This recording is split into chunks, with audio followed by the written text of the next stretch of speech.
Hi everyone, this is Nikita Vaidya and in this video we are going to do a question where we have to calculate the selling price where the profit is maximum, right? So, a company is launching a new product. एक company एक नया product launch कर रही है.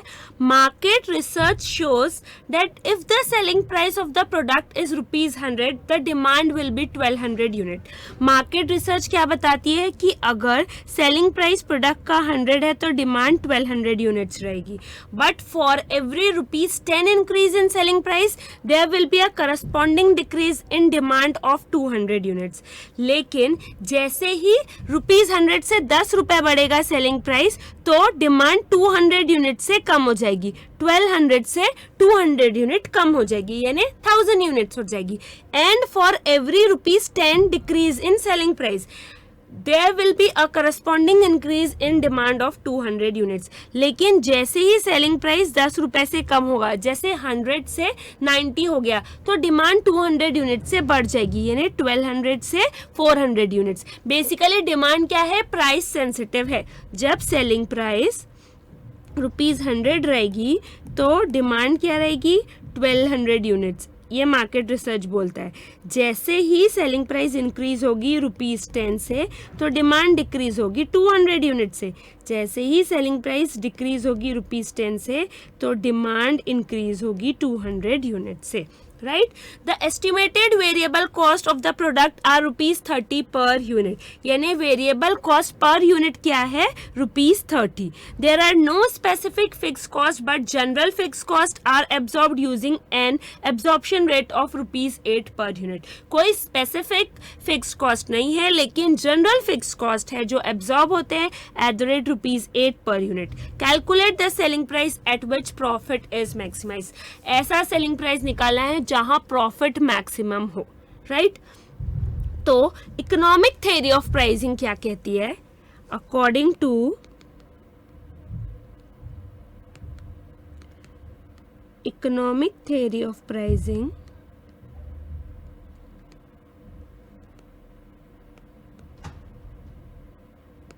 Profit is maximum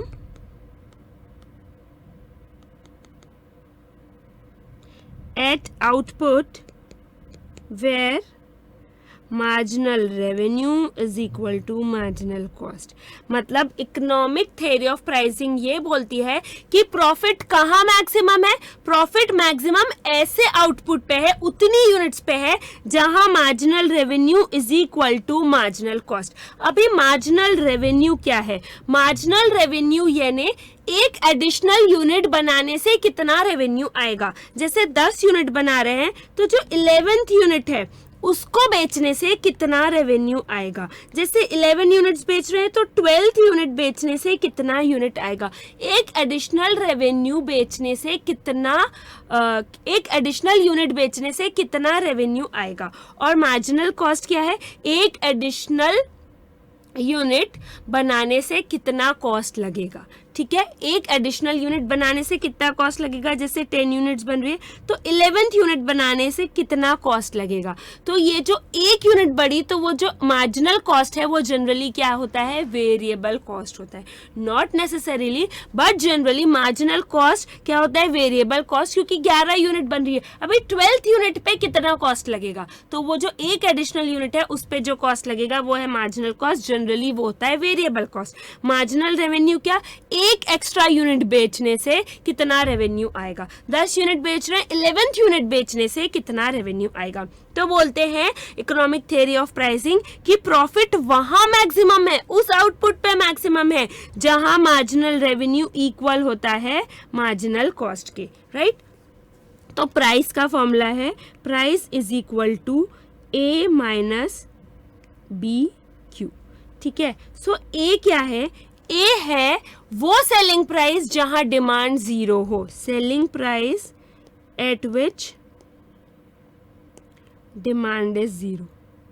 ठीक है, वो selling price जहां कोई भी डिमांड ना हो, 0 हो. बी क्या है, स्लोप है. स्लोप है मतलब change in selling price divided by change in quantity. ठीक है.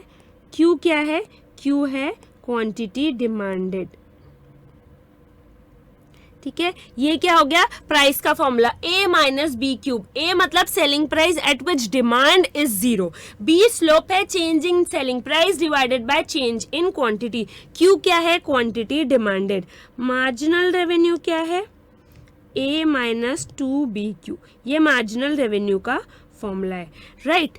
अभी आपको क्या बोला हुआ है कि प्रॉफिट कहाँ मैक्सिमम होगा, जहां marginal revenue is equal to marginal cost, और आपको सेलिंग प्राइस वही निकालना है ना जहां प्रॉफिट मैक्सिमम हो, तो प्रॉफिट वहां मैक्सिमम होगा जहां marginal revenue is equal to marginal cost, right.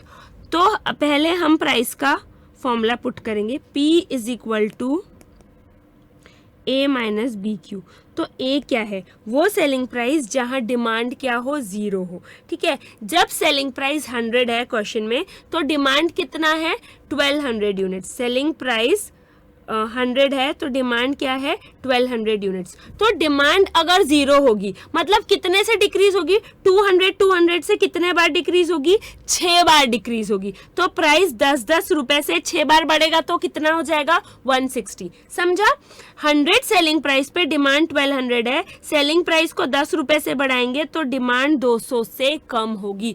तो डिमांड 0 कब होगी, 200 6 बार माइनस होंगे, ठीक है। तो 10-10 रुपए 6 बार ऐड होंगे तो सेलिंग प्राइस कितनी हो जाएगी 160। So selling price at which demand is 0 is ₹160 minus B यानी change in selling price divided by change in quantity. Change in selling price कितना है 10 रुपए चेंज होगी सेलिंग प्राइस, तो डिमांड 200 से चेंज होगी इनटू क्वांटिटी। सो 160 माइनस 0.05 क्यू, ये price का फॉर्मूला आ गया, राइट। अभी हम क्या करेंगे, प्रॉफिट मैक्सिमम कहाँ है, प्रॉफिट मैक्सिमम है जहां मार्जिनल रेवेन्यू किसके इक्वल होता है, मार्जिनल कॉस्ट के इक्वल होता है। मार्जिनल रेवेन्यू का फॉर्मूला क्या है, a minus 2bq is equal to marginal cost यानी क्या, वेरिएबल कॉस्ट। मैंने बोला मैक्सिमम जगह मार्जिनल कॉस्ट यानी एक एक्स्ट्रा यूनिट को बनाने का कॉस्ट क्या होगा, वेरिएबल कॉस्ट। और इस क्वेश्चन में ₹30 क्या है, वेरिएबल कॉस्ट है। तो मार्जिनल कॉस्ट की जगह आप क्या लिख देंगे, ₹30, ठीक है। ए क्या है 160 minus 2 into 10/200 into Q is equal to 30।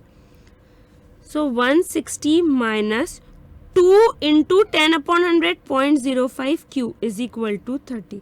So 160 minus 0.1 Q is equal to 30। So 0.1 Q is equal to 130, Q is equal to 1300 units. मतलब क्वांटिटी डिमांडेड कितनी है, क्वांटिटी डिमांडेड निकल गई हमारे पास 1300 यूनिट्स। कौन से फॉर्मूले से, कि प्रॉफिट मैक्सिमम वहां होगा, वो क्वांटिटी पे होगा जहां marginal cost is equal to marginal revenue. मतलब 1300 यूनिट्स पे क्या होगा, प्रॉफिट मैक्सिमम होगा, राइट। 1300 यूनिट्स पे प्रॉफिट मैक्सिमम होगा, तो जहां प्रॉफिट मैक्सिमम होगा यानी 1300 यूनिट्स पे प्राइस कितनी होगी, price is equal to 160 minus 0.05 Q. Price is equal to 160 minus 0.05 into Q. 1300 units पे क्या होगा, प्राइस प्रॉफिट मैक्सिमम होगा, तो उस यूनिट पे प्राइस कितनी है, 160 माइनस 1300 इंटू 0.05 65। तो प्राइस क्या होगा ₹95। 160 minus 65 ₹95। So selling price at which profit is maximum ₹95। समझा आपको। मतलब देखिए आपको क्या पूछा था, वो सेलिंग प्राइस जिस पे प्रॉफिट मैक्सिमम हो, और इकोनॉमिक थ्योरी ऑफ प्राइसिंग के हिसाब से प्रॉफिट कहाँ मैक्सिमम होगा, उस आउटपुट पे प्रॉफिट मैक्सिमम होगा जहां marginal revenue is equal to marginal cost. तो आपने वो फॉर्मूला रखा marginal revenue is equal to marginal cost का, राइट। आपने ए निकाला, ए कैसे निकाला, हर 10 रुपीज सेलिंग प्राइस के इंक्रीज पे 200 क्वांटिटी कम होता है डिमांड, तो 1200 से 6 बार 200 माइनस करेंगे तो 0 डिमांड हो जाएगी, तो 100 में 6 बार 10 प्लस किया 160 आ गया A. B change in selling price 10, change in quantity 200 into quantity और 2 right is equal to marginal cost यानी variable cost is equal to 30। Equation solve करेंगे तो क्वांटिटी आ जाएगी कितनी 1300 यूनिट्स, यानी ये वो आउटपुट है जहां प्रॉफिट मैक्सिमम होगा, ये वो आउटपुट है जहां प्रॉफिट मैक्सिमम होगा। तो इसी आउटपुट पे अगर प्राइस निकाल लेंगे तो ये वो प्राइस हो जाएगा जहां आउटपुट मैक्सिमम होगा, राइट जहां प्रॉफिट मैक्सिमम होगा, राइट समझा आपको? ये वो क्वांटिटी है जहां प्रॉफिट मैक्सिमम होगा। तो जब हम प्राइस के फॉर्मूले में ये क्वांटिटी रख देंगे तो वो प्राइस निकल जाएगी जहां प्रॉफिट मैक्सिमम होगा। तो प्रॉफिट के फॉर्मूले में क्यू की जगह 1300 रख दिया तो आ गया ₹95। तो सेलिंग प्राइस जहां प्रॉफिट मैक्सिमम है वो है ₹95, राइट क्योंकि हमने पहले वो आउटपुट निकाला, वो क्वांटिटी निकाली जहां प्रॉफिट मैक्सिमम होगा, राइट ये वो क्वांटिटी है 1300 यूनिट। अब प्राइस के फॉर्मूले में हमने रख दिया 1300 यूनिट, तो वो प्राइस निकल गया जहां पे प्रॉफिट मैक्सिमम है, राइट ये कोई भी टफ नहीं है, एकदम इजी है, सिर्फ आपको फॉर्मूले पता होना चाहिए, इकोनॉमिक थ्योरी ऑफ प्राइसिंग पता होना चाहिए, राइट तो इजीली सॉल्व हो जाएगा। This was it. इसमें कोई भी डाउट हो please feel free to ask. Bye bye.